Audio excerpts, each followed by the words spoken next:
તવરા ગામની પોસ્ટ ઓફિસમાં રિકવરી ખાતા 500 થી પણ વધુ ખાતું ધરાવે છે. ભરૂચની પૂર્વ પટ્ટી પર આવેલા તવરા ગામ એ હાલ નવા ભરૂચ તરફ પ્રયાણ કરી રહ્યું છે. ત્યારે તવરા ગામની પ્રાથમિક સુવિધાઓના પણ હાલ ઠેકાણા નથી.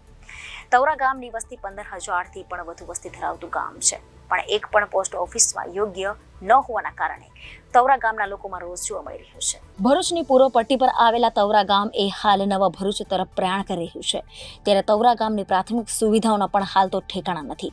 તવરા ગામની વસ્તી 15,000 થી પણ વધુ વસ્તી ધરાવતું ગામ છે, જેમાં એક પણ પોસ્ટ ઓફિસ યોગ્ય ન હોવાના કારણે ગામના લોકોમાં આક્રોશ છે. આજ રોજ ગ્રામના જાગૃત યુવાનો દ્વારા પોસ્ટ ઓફિસની મુલાકાત કરવામાં આવી હતી, જ્યાં પોસ્ટ ઓફિસ એક જર્જરિત હાલતમાં જોવા મળી હતી. પોસ્ટ કર્મચારીઓને પણ હાલ મુસીબતનો સામનો કરવો પડી રહ્યો છે. ત્યારે ગામમાંથી આવેલા લોકોને પણ હાલ તો પોસ્ટ ઓફિસ કઈ જગ્યા છે તે શોધવી મુશ્કેલ બની રહી છે. ત્યારે તવરા ગામના મહારાણા પ્રતાપ ભાગ પાસે આવેલા કોમ્યુનિટી હોલમાં છેલ્લા 2 વર્ષથી પોસ્ટ ઓફિસ કાર્યરત છે, પરંતુ સંપૂર્ણપણે કોમ્યુનિટી હોલનું મકાન જર્જરિત હોવાથી મકાનના સ્લેબ પણ તૂટતા જોવા મળે છે, જેને લઈ પોસ્ટ ઓફિસમાં આવતા લોકોને પણ ડર લાગે છે. એક તરફ તવરા ગામ ટાઉન પ્લાનિંગમાં સમાવેશ થયો છે, ત્યારે હાલ તો તવરા ગામમાં એક પછી એક સમસ્યાઓ જોવા મળી રહી છે. તવરા ગામના સ્થાનિક રાજકીય આગેવાનો પણ ગ્રામજનો આક્ષેપ કરી રહ્યા છે કે આપને ગામની સ્થાનિક પ્રાથમિક સુવિધાઓથી જ ગામને આપે વંચિત રાખો છો, તો અવારનવાર સમયમાં વહેલી તકે તવરા ગામને એક યોગ્ય પોસ્ટ ઓફિસ મળે તે ખૂબ જરૂરી રહ્યું છે. મારું નામ પરમાર દેવેન્દ્રસિંહ ચંદ્રસિંહ, રહેવાસી જૂના તવરા. અમારા ગામમાં લગભગ 12 થી 15,000ની વસ્તી ધરાવતું આ ગામ છે. અત્યારે હાલમાં ટીપીમાં હરણફારણ વિકાસ થઈ રહ્યો છે. ત્યારે એક શરમજનક ઘટના એવી છે કે અમારા ગામમાં એક પોસ્ટ ઓફિસ જેવી કોઈ સુવિધા ઉપલબ્ધ નહીં.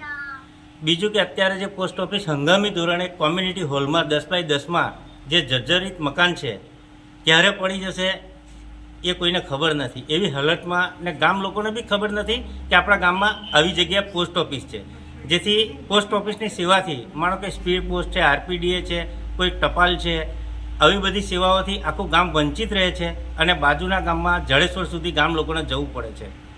સમજો કે પોસ્ટ ઓફિસ એક અત્યારે બેન્કિંગ ક્ષેત્રે પણ આગળ છે, તો ગામ લોકોને કોઈક જાતનું જ્ઞાન જ નથી કે કોઈક આપવામાં નહીં આવતું. જ્યારે ગામમાં કોઈક એવી સારી પોસ્ટ ઓફિસ ઊભી થાય, એવા સારો સ્ટાફ આવે, પોસ્ટમાસ્ટર આવે, સારા કર્મચારીઓ આવે, ત્યારે ગામ લોકો આ બધી સેવાઓથી જાણકાર થાય ને ગામમાં એક સારી પોસ્ટ ઓફિસ ઊભી થાય, એવી તંત્ર પાસે અમારી માગણી છે. ને આજ દિન સુધી તંત્રએ આની કોઈ પણ જાતની કાળજી રાખેલ નથી. છતી આંખે જોવા છતાં આંખ આગળ આડા કાન કરી દેવામાં આવે છે. આ અગાઉ માંગ કરી હતી તમે ક્યારેક? અગાઉ છેલ્લા 10 વર્ષથી માંગ છે. આ ઘર અટક ભટકતી આ પોસ્ટ ઓફિસ છે અમારી, આ ઘેર પેલા ઘેર. એટલે ગામ લોકો બી આજે એક સમજ નહીં પડતી કે કયા ફળિયામાં પોસ્ટ ઓફિસ છે. વારંવાર એની અદલા બદલી થતી હોય. ચંદ્રસિંહ નાથુબાવા, હું પોતે તવરા ગામમાં રહું છું અને તવરા ગામની પોસ્ટ ઓફિસ જે જર્જરી હાલતમાં છે, એને નવી પોસ્ટ ઓફિસ બનાવી તો ડીપીએમને વધારે પૈસા ફાળવવા ભાડા પેતે, તો આ રીતને અમારે જર્જરી પોસ્ટ ઓફિસમાં બેહવું પડે. ગામ લોકો કોઈ આવવા રાજી નહીં જર્જરી પોસ્ટ ઓફિસમાં, જેથી કરીને અમને પોસ્ટ ઓફિસ સારી બનાવી આપે એવી વિનંતી. આ અગાઉ તમે રજૂઆત કરી પોસ્ટ ઓફિસ માટે? આ કરી હતી પહેલી તો. આ અગાઉ અમે રજૂઆત કરી, પણ કોઈ અંદર ધૂંધી ચાલે છે પોસ્ટ ઓફિસમાં, તો અમારે શું કરવાનું? પોસ્ટ ઓફિસ અમારે નવી આપવી જરૂરી છે ને અમારા ગામની વસ્તી 10,000 ઉપરની છે, જેથી કરીને અમને સુવિધા મળે એ અમારે આભાર માનું છું. મારું નામ ધર્મેન્દ્રસિંહ પરમાર.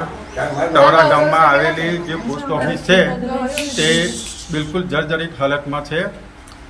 કાપડના એ મારીને ચલાવે છે ને કોઈ કસ્ટમર આવવા માટે રાજી નથી, જેથી સરકારને પોસ્ટ ઓફિસના વિભાગમાં એવી જાણ કે અમને નવી પોસ્ટ ઓફિસ મળે એવી વ્યવસ્થા કરી કે નવું મકાન આપી શકે. ગામની વસ્તીને સોસાયટી જોતા 15 થી 20,000ની વસ્તી જેવું ગામ બની ગયું છે, પણ પોસ્ટ ઓફિસની હાલત બિલકુલ જર્જરિત અને બેહાલ જેવી છે. Reporter Viral Gohil, Janadesh news, Bharuch.